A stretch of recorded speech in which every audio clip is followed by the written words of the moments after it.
Hello students, good morning all of you. कल हमने एक चैप्टर पढ़ा था, बात सीधी थी पर। उसका एक पार्ट आधा तो हमने पढ़ लिया था और बचा हुआ हम आज पढ़ेंगे।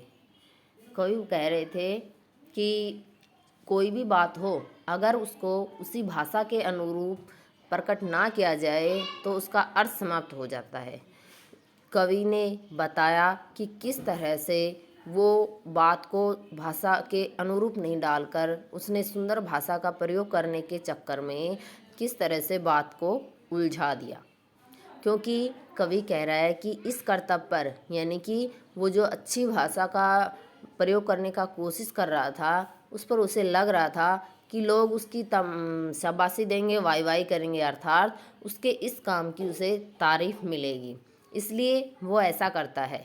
आगे कवि क्या कह रहा है, आखिरकार वही हुआ जिसका मुझे डर था, जोर ज़बरदस्ती से बात की चूड़ी मर गई और वह भाषा में बेकार घूमने लगी।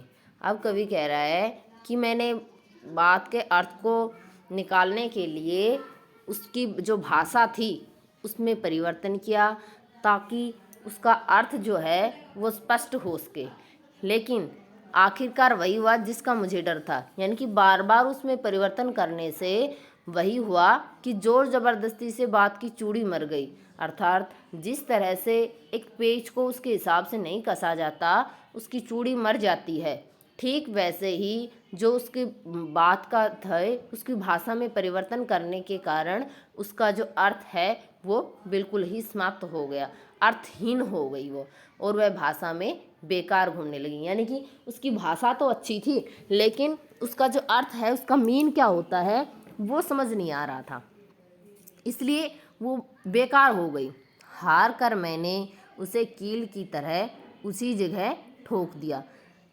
यानी कि जिस तरह से कवि ने इसमें एक अपनी बात को स्पष्ट करने के लिए एक पेच का उदाहरण लिया है कि पेच में चूड़ियाँ होती हैं और उसी के हिसाब से वो कसा जाता है, लेकिन जब उसकी चूड़ी मर जाती है तो कह रहा है कि मैंने उसको कील के रूप में उसका प्रयोग किया और उसे उसी जगह ठोक दिया।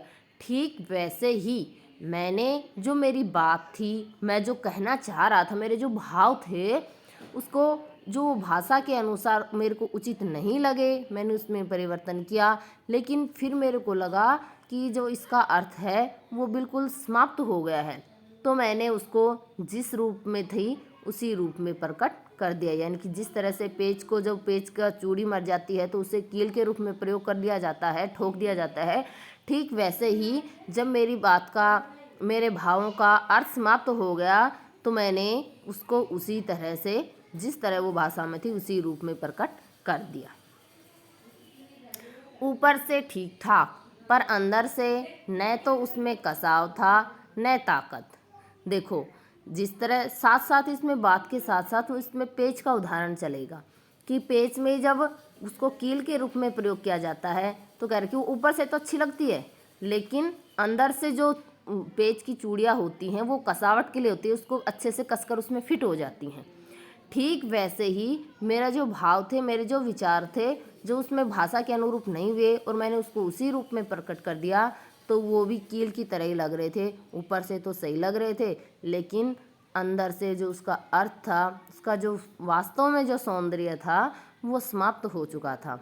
बात ने जो एक शरारती बच्चे की तरह मुझसे खेल रही थी, मुझे पसीना पोंछते देखकर पूछा, क्या तुमने भाषा को सहूलियत से बरतना कभी नहीं सीखा। अब कवि बात का ही मानवीकरण कर रहा है, यानी कि इतनी देर से मेरे जो अर्थ थे, मेरी जो बात थी, विचार थे, उसको मैं प्रकट करने की कोशिश कर रहा था और मैं उसको सही ढंग से स्पष्ट नहीं कर पा रहा था। तो एक तरह से जिस तरह से बच्चा शरारत करता है, खेलता है, उसी तरह से वो बात भी मेरे से खेल रही थी, यानी कि वो उससे स्पष्ट नहीं हो पा रही थी, भाषा के चक्कर में वो उलझ गई थी।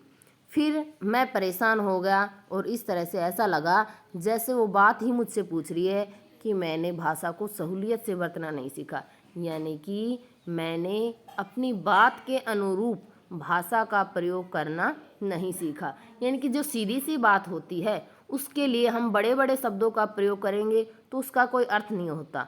वो जैसा विचार होते हैं उसी के अनुरूप अगर हम भाषा का प्रयोग करते हैं तो उसे आसानी से समझा जा सकता है।